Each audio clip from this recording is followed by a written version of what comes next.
Salut les gars, on est reparti aujourd'hui pour une petite session donc où on va bosser sur la papillon. On continuera sur cette idée là. Donc souvenez-vous bien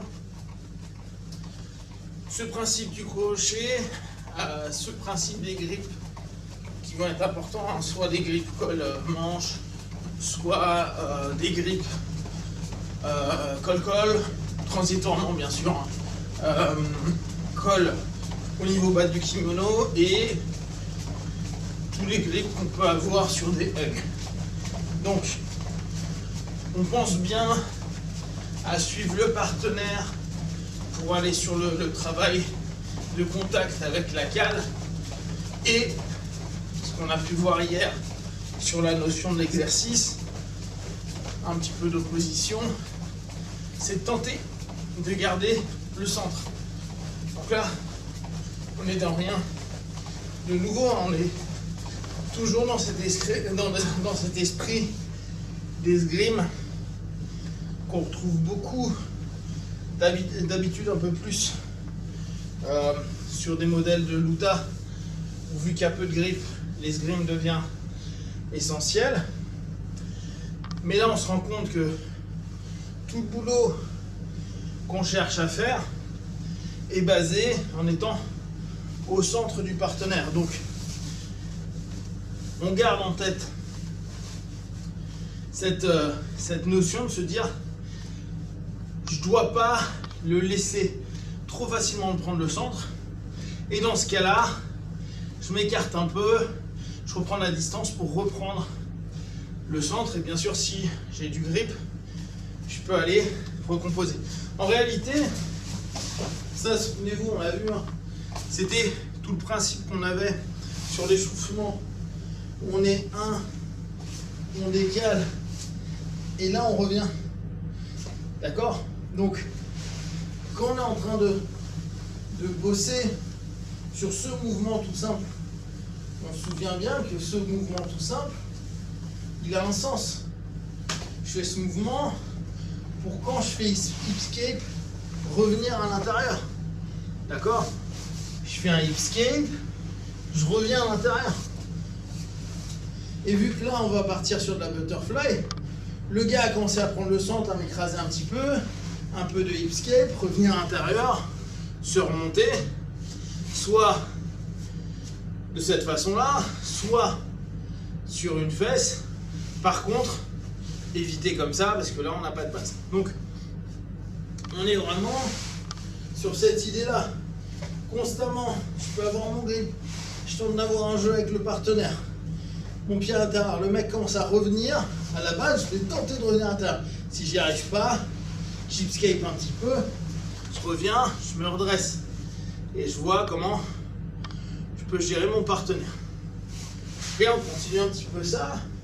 Je suis ici, je travaille, pensez bien. Moi, en bas, je vais plutôt avoir le bras, d'accord, et le col, bah, soit à gauche, soit à droite. Là, je cherche pas nécessairement à avoir un shield, hein. Bien sûr, si mon partenaire est là, je vais avoir un bouclier, mais là, on est sur une notion plus offensive, donc je tente régulièrement de le ramener, ça marche pas, et vous devez régulièrement monter, descendre, vous décaler, revenir, etc. Et bien sûr, si le mec tente de revenir au centre, boum, décalage, j'ouvre complètement, je vais aller chercher. Faites attention quand vous ouvrez complètement, qu'ils ne viennent pas prendre le bas de gui et qu'ils vous fassent galérer à ce moment-là en vous maintenant, ou moi par exemple, je partirai over-under. Donc quand on le fait, c'est loin, revenir, loin, hop, revenir, et on retravaille. D'accord? On continue un petit peu cet exercice-là. Donc, la butterfly commence plutôt assis. Si ça ne marche pas, le gars commence à bouger, vous n'arrivez pas à le maintenir, vous tentez, ça ne marche pas, vous pouvez revenir, toujours contacter, tenter de remonter. Remonter pourquoi? Parce que quand vous allez chercher, vous, à aller à l'entraîner, bien sûr que on peut soit, alors c'est ce que je vous disais hier, soit on a de longue jambe et souvent je vais le lever et tenter de le ramener. Soit on a des plus petites jambes et là je ne vais pas le ramener haut, je vais plutôt rentrer intérieur pour aller prendre une garde profonde, une demi-garde profonde. Soit je peux partir sur ce qu'on avait vu, travailler au niveau de la jambe, pousser pour remonter. Soit je peux partir sur tout mon principe d'ashigarami, etc., etc., etc. Donc ça ouvre un potentiel qui est sympa. Et bien sûr, en fonction de votre physique, soit vous remontez pour pouvoir aller balancer le mec, soit, et faites attention, parfois c'est un peu notre côté égotique, on lève le gars, on est quasiment plat dos et on se dit ça va être bon alors qu'il pose juste ses mains là. Bon, ça va être dur, donc on ne le fait pas passer au-dessus, je m'insère à l'intérieur et au contraire je le ramène devant, quitte à revenir sur du 50-50 à un moment donné, d'accord? Donc on prend vraiment ce rapport à la transition avec mon partenaire, d'accord? Revenir et en fonction, je vais voir. Aujourd'hui on va un petit chouïa plus bosser sur le grip qui va être important. Et c'est vrai que c'est parfois un peu ce qui nous manque. On commence à avoir une bonne forme de corps, X ou Y, hein. Je suis ici, je suis là, voir ce qu'on avait fait hier, je passe le bras devant et après je pars à l'intérieur. Mais on manque de grippe de main qui ont du sens, dans du sens où l'idée étant souvent de contrôler la main sur le bas, sur le côté, sur l'autre côté, mais dans ce cas-là, on travaille sur l'arm drag, d'accord? On doit au fur et à mesure exploiter le fait qu'on ait un grip, pas simplement pour tenir et ou empêcher le partenaire de venir nous saisir, mais on va exploiter le grip pour pouvoir orienter davantage le jeu avec mon partenaire. On fait comme hier, on continue un petit peu, on fera le Tashiwaza un peu plus tard, mais donc je vais prendre l'écran.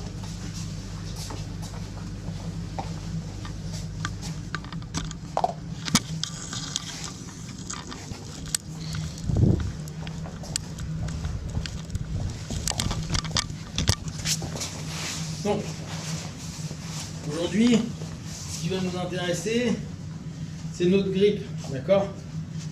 Bien sûr, je vais avoir un grip au niveau du col. Ce qui est intéressant, c'est le grip ici, d'accord? Donc, soit je peux le ramener et j'arm drag, et dans ce cas-là, je fais mon boulot avec arm drag. Souvent, il va se passer quoi? Mon partenaire va travailler, normal. Mon but, ça va être de l'empêcher de prendre des grips forts, c'est le principe à chaque fois du grip. Okay? Ce qui va m'intéresser aussi, là même s'il veut se relever, ça va être d'exploiter le bras. Regardez là, quand on est ici, relève-toi, c'est dur. D'accord? De plus, si on est purement sur notre notion de papillon de base, d'accord? J'ai juste ma cale qui va se lever, je pars sur le côté. Là, on parle vraiment du premier, mon partenaire. Donc, il est ici, il commence à travailler, il veut se relever. J'emmène, d'accord? Bien sûr, là on est sur de la technique, donc c'est simple, mais c'est vraiment ce qu'il faut penser. Comme je vous disais, le grip, il peut aller vers le bas, d'accord? Et quand je dis vers le bas, c'est en bas et rentrer. Il peut aller sur un côté, mais dans ce cas-là, autant, je vais vous le montrer de ce côté-là, mais autant dans ce cas-là, aller sur du arm drag, je suis ici, autant que j'aille sur du arm drag, ou je peux aller donc bas, côté ou derrière. Ce travail derrière, c'est ce qu'on retrouve un peu quand on fait notre Tashiwaza, d'accord? J'ai mon partenaire, vous vous souvenez, ce principe, on fait la locomotive. Là, c'est le même principe, là on est ici, là sauf que j'ai la manche en pocket et je vais ramener, d'accord? Et vu que ce qu'on a vu hier, On est en train de travailler, mon partenaire veut y aller. Je peux tirer. Alors bien sûr, hein, il ne se laissera jamais autant en faire, mais vas-y, lève-toi normal. Là et là, il n'est plus du tout dans la même modalité. C'est une modalité toute bête. Hein. Se lever, il se lève sans problème. Ok. Et donc dans ce cas-là, je peux venir ici un laps de temps pour aller bosser. Je fais juste attention de garder mon centre, mais ça on va le revoir après. Mais si mon partenaire, il est en phase, boum, il veut se relever, et que je trouve, ça va les doigts. Donc, ils sont là, et je commence à aller ici. Là, il peut vouloir se relever autant qu'il veut. Ça va être super complexe pour lui. Donc, je vais vraiment constamment aller travailler là-dessus. Pensez bien, hein, ça, là, ce qu'on est en train de faire là, au boss, ça n'existe pas. Quoi, ça ne devrait pas exister. Les gars ne doivent pas prendre des grippes comme ils ont envie de prendre des grippes. Les grippes, ils vont chercher, vous vous battez pour le grip. Un grip, c'est pas il va me laisser prendre la main. C'est ce que je vous explique souvent. Quand vous êtes en train de me dire ouais mais je galère, j'arrive pas à mettre ma main là. Bah ouais mon pote. Quand Fred veut venir me prendre la main là, mais je veux pas. Donc je vais me battre, vas-y. Hein. Et ça va être une guerre. Et alors on peut me dire ouais mais là il y a celle-ci, oui mais pour l'instant c'est celle-ci que je veux pas qu'il ait. Et je me bats. Et par exemple, moi je vais aller prendre ce grip là. Qu'est-ce qu'il y a à faire? Constamment m'empêcher d'eux. Et moi, mon job à moi, ça va être d'aller chercher ce grip là et je vais me battre pour ça. Et au départ, ça va pas fonctionner et il va tenter de me lever, jusqu'à fuir. Hop, je m'enlève, je repars. Moi, je m'en fous. Ce que je veux, c'est y aller. D'accord? Et s'il faut que je passe 2 minutes pour le faire, je passe 2 minutes pour le faire. Parce qu'au moment où je vais avoir ma main là, je suis dans mon monde à moi. Donc, bien sûr que quand on vous dit tu es là, tu as ton pocket, ouais mais là il va jamais être ok. Donc ne pensez jamais qu'un grip ce soit normal.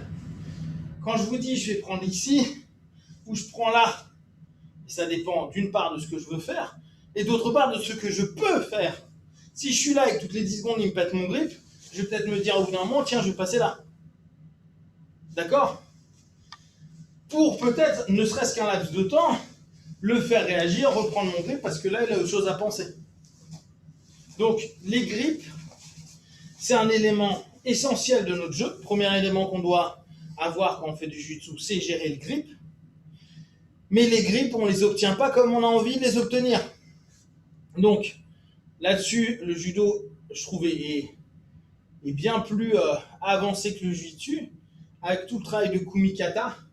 Nous, il arrive, et ça vous pouvez en parler des ceintures blanches à des ceintures noires, qu'on laisse poser par moment des mains en se disant « T'inquiète-toi pas, je vais faire ce que j'ai envie de faire. » Sauf que non, vous ne pouvez pas avoir un taf à vous dire « Bon, moi mon truc doit arriver ici, et en fait, je le laisse d'abord poser là, et là je me dis c'est bon, je vais y aller parce que j'ai quand même mon pocket. » Mais non, parce que ce que je voulais faire tout à l'heure, c'est-à-dire repousser, là je ne pourrais pas le faire. Donc, je ne vais pas être bien. Donc, je ne pourrais pas faire le boulot qui m'intéresse. On ne peut pas, dans notre jiu-jitsu, en luta, on n'a pas le même problème. Mais dans notre jiu-jitsu, c'est impossible d'accepter qu'un mec grippe. Autant il y a des grippes de rigolo, autant il y a des mecs qui ont des grippes. Pour les dégrafer, c'est la mort. En plus, il y a un truc de traître. Alors, surtout dans la compète, je trouve ça complètement incroyable que ce soit accepté. Les mecs se strappent. Vous vous rendez compte de la force que tu as dans une main. Alors après, tu peux te strapper parce que tu as mal au doigt et tout. Bah, si tu es faible à la base, fais d'autres choses, quoi. Mais dans l'absolu, les mecs, ils ont des straps partout. Un strap partout, ça veut dire des renforts partout. Donc imaginez un mec qui a un grip de ouf et qui en plus est strappé. C'est normal que vous galériez. En plus, pensez le strap sur un kimono, c'est abrasif, donc c'est compliqué. Donc on doit constamment penser à cette notion-là. Je laisse pas aller mon partenaire où il veut. Bien sûr que lui, il me laisse pas aller où je veux non plus, à moins que nos deux jeux ne s'opposent pas. Ça se trouve, j'ai un jeu qui est super clean à partir du moment où il a la main là. Peut-être que moi, j'ai plutôt un jeu en spider et je suis content parce qu'il vient de poser la main. Mais en général, Ça ne matche pas toujours comme ça. Et n'allez pas dans une dynamique à vous dire, c'est ok, je pose, et puis après, je pose. Je dois avoir l'école et je l'ai ici. Après, je me plains parce que je dis, ah, mais techniquement, ça marche pas parce que quand je l'ai fait, ça marchait pas, ou j'arrive pas à mettre la main là. Mais c'est à vous de vous battre pour avoir la main là. Vous faites un sport d'opposition, vous faites un sport de lutte, personne ne vous laissera faire quoi que ce soit. Personne. Et quand quelqu'un le fait, bah c'est un cadeau, profitez-en. Mais il y a des gens, alors après c'est un niveau un peu plus élevé, ils font des pièges comme ça. Ils vous laissent saisir là où vous avez envie de saisir. Sauf qu'après, en général, ils sont assez bons parce que tout le monde saisit de la même manière. Ok, donc nous on reprend notre principe sur celui de base. Je ne le laisse pas. Et c'est assez facile de ne pas le laisser faire. D'accord ? J'ai pas besoin de 15 000 trucs. Hein. Il suffit que j'accompagne le partenaire. J'ai pas besoin de m'énerver. Regardez, c'est lui qui est obligé de reculer. Donc moi, pendant ce temps-là, c'est cool, je peux gripper.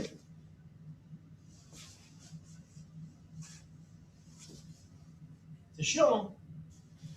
Et donc, le début, ça va être ça. D'accord ? Après, vous pensez juste à aller sur l'intérieur. Ok ? Donc, pour l'instant, je vais être là. Mon idée, c'est d'entraîner ici. Et je vais avoir à pousser la main. D'accord ? Donc, j'empêche le grip. Je ne veux pas que mon partenaire grippe. J'ai ma cale. D'accord ? Donc, ma cale, elle est tout bêtement ici. Ok ? Ma jambe, vous avez vu, je ne suis pas sur cette posture. Je suis passé sur celle-là. Alors, celle-ci, elle est bien pour certains aspects, elle est naze pour d'autres. Si par exemple, je veux travailler par exemple sur un Ashigarami en relevant la jambe, ça va être compliqué.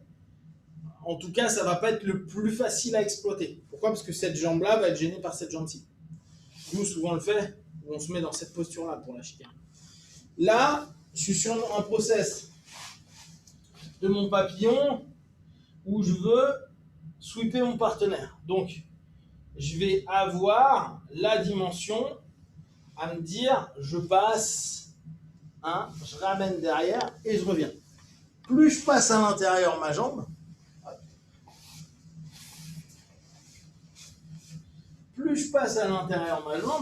plus c'est facile pour moi d'aller sur mon flanc, sur mon épaule et d'aller lever mon partenaire. D'accord ? Par contre, qu'est-ce qui se passe souvent ? C'est que si je suis là, je commence à travailler, je viens ici, je vais à l'intérieur, mon partenaire se défend et il revient de X ou Y manière. Voilà. Là, je ne peux pas continuer d'ici. D'accord ? Parce que j'ai plus de force. Donc, qu'est-ce que je fais ? Ce pied qui est à l'intérieur, il revient normalement. D'accord ? Il revient, il ressort. Donc, en gros, on travaille de ciseaux. J'étais ici, je prends un angle, ça ne marche pas. Mon partenaire revient, reprend sa base, etc. Je reviens et je repars à l'intérieur. On va avoir nécessairement non, mais très souvent, cette dynamique. Je suis en train de travailler. Je commence à prendre des grips qui m'intéressent. Dans mon grip, je pense, je vais pousser la main. Ok. J'ai ma cale. Ok. Je vais donc partir sur le côté. Ça, pour les tout bébés, ceinture blanche, voire ceinture bleue, vous pensez bien. Épaule. Et vous relevez. Ok. Pour les un peu plus avancés, on ne va pas le faire de cette façon-là. Pourquoi ? Parce que la plupart du temps, les mecs, à moins que vous ayez un grip au niveau derrière, soit ceinture, soit au du team, ça ne passera pas facilement. Donc, vous allez plutôt travailler en restant plus bas et en décalant vous complètement. Vous avez vu quand vous êtes là et que vous avez en plus votre crochet, il est souvent super inséré et vous, ça vous permet assez facilement de vous lever, de relever ou de partir complètement et de l'emmener complètement. Ça foire, je reviens à l'intérieur et je repars. D'accord ? Si j'arrive pas à lever, eh ben c'est pas grave. Je suis là, boum. Et là, ça se bastonne. L'erreur qu'on fait souvent, c'est de vouloir rester ici à l'emmener. Non, je reviens à l'intérieur. Hop, je reviens, hop, et je repasse. Le fait qu'on revienne avec le ciseau va en fait me permettre de mieux me réinsérer, de reprendre donc le centre, être sous le partenaire, et le partenaire, il va devoir se battre à nouveau alors qu'il est déséquilibré sur un angle dans lequel il est déjà pas à l'aise. Il maintient, il est fort, il est fort, il est fort. Je suis là, hop, voilà. Là, je commence à passer. Regardez la différence. Là, je suis normal. Donc, ma jambe est ici. Là, il est fort. Maintenant, je passe. Là, c'est beaucoup plus chiant. Si là, il revient, ben, je reviens à l'intérieur, je repasse et je reviens. Je vais avoir ma cale qui est toujours là. Mon angle qui ne fonctionne plus parce que je suis trop sorti et qu'il est trop basé. Je garde ma cale, je rechange mon ciseau, ce qui fait que son angle, il est bon sur une défense où j'étais moins serré et moins dans le mouvement. Et donc, je recommence le même mouvement. Donc, ça, c'est juste pour y penser basiquement. Ce qu'on disait donc hier, là, on voit l'importance grip sur l'extérieur. On va travailler sur je tire et je reviens. Bon, là, s'il fait ça, prise de dos. Hein. Le partenaire, il se mettra très rarement dans cette posture-là quand vous le faites. En général, voilà, ça va être, il va retenir. Ok? Moi, ça m'arrange. Je vais, pareil, rentrer et je vais aller chercher le kim. Ok? D'ici, avec le kim, même façon, ma jambe, elle va rentrer et je vais y aller. D'accord? Donc, mon idée, ça va être d'isoler le bras, d'aller chercher, ok, pardon, d'aller chercher et de rentrer. C'est assez simple parce que même bras, même jambe, contrôle, je maintiens le partenaire, j'ai ma cale et le principe va être de rentrer à l'intérieur en allant chercher. Ok? Et vu que là, vous allez être dans cette posture-là, lui va avoir du poids à ce niveau-là, vous allez être dans son centre en déséquilibre et vous le ramenez avec un contrôle au niveau du dos. Ce qui permet qu'après, votre cale, elle passe toute seule. Donc, je fais de ce côté-là, on est là, d'accord? Donc, je vais ramener en arm drag et je vais saisir ici. Ok? Alors, ici où moi, quand ça me saoule, qu'ils n'ont plus de ceinture, je prends au niveau du bas du kim. Ok, là, mon partenaire, la plupart du temps, donc il ne sera pas en quadrupédie, c'est assez rare. Je vais avoir cette idée d'aller à l'intérieur. Ok? Et je vais l'emmener.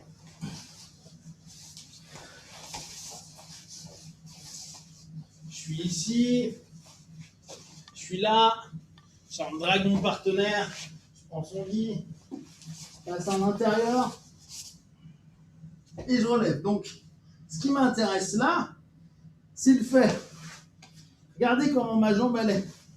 Quand je suis là, je ne reste pas ici. Je la passe complètement.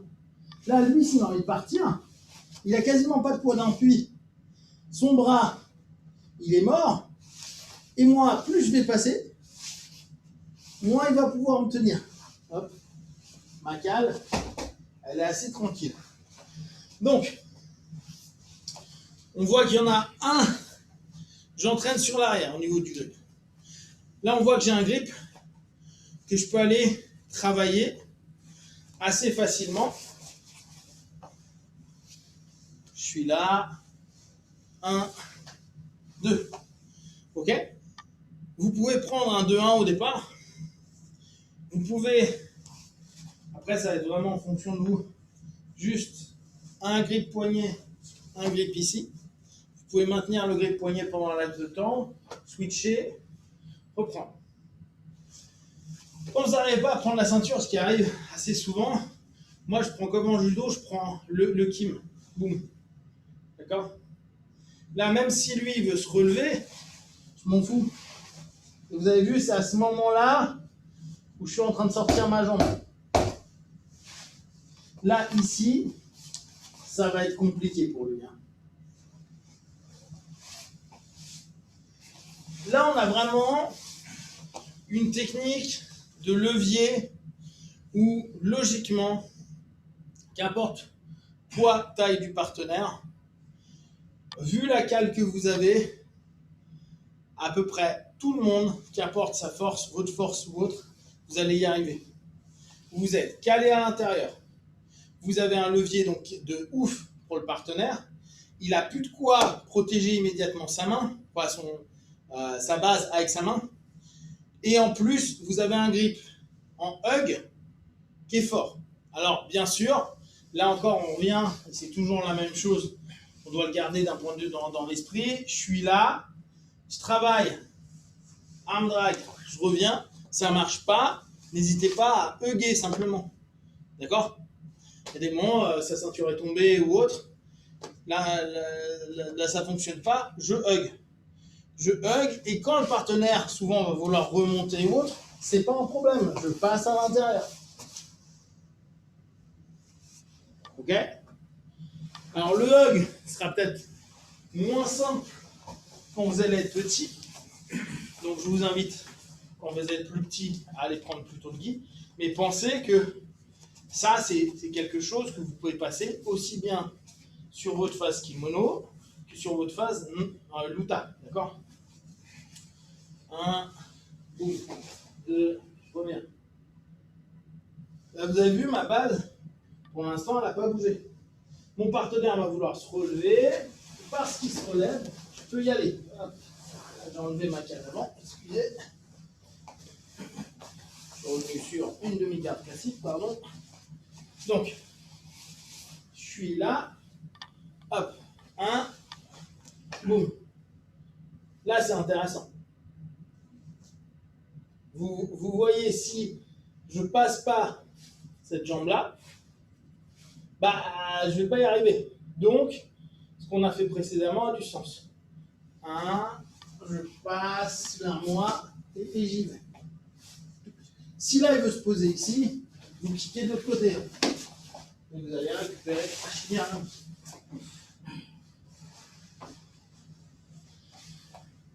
Donc, là, je veux juste que vous gardiez en tête, en fonction de comment je prends le grip de mon partenaire, je vais avoir un jeu qui va changer dans mon travail de papillon. Okay, jusqu'à présent, on avait vu demi-butterfly, on avait vu mettre la cale, on commence à voir la cale qui nous emmène vers une garde plus complète qui reprendra donc aussi bien ce qu'on avait vu avant, juste lever, aussi bien ce qu'on avait vu en demi-papillon, et on commence à prendre plus d'importance sur le grip. Okay, jusqu'à présent, c'était basé sur les jambes, et je vous rappelle,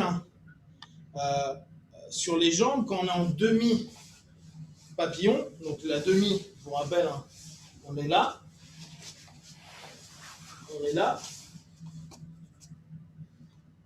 et ça, je rappelle, pour les un peu plus avancés, je vous avais dit, moi, de mon avis, un des points cruciaux dans le travail en demi-papillon, c'est notre jambe intérieure. Pourquoi? Parce que dès que lui veut se lever ou faire quoi que ce soit, je le maintiens. Nous, souvent, on a une jambe morte ici. Et là, quand il va se lever, on va commencer à plutôt aller chercher, fermer.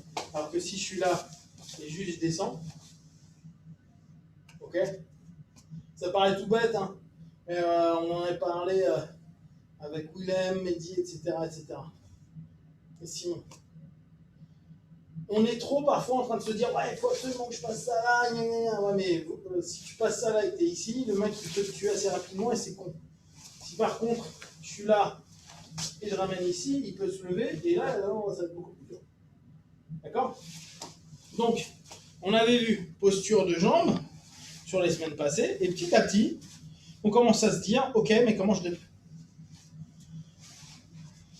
Et pour faire plus basique, hein, les jambes, c'est du grip aussi. Hein.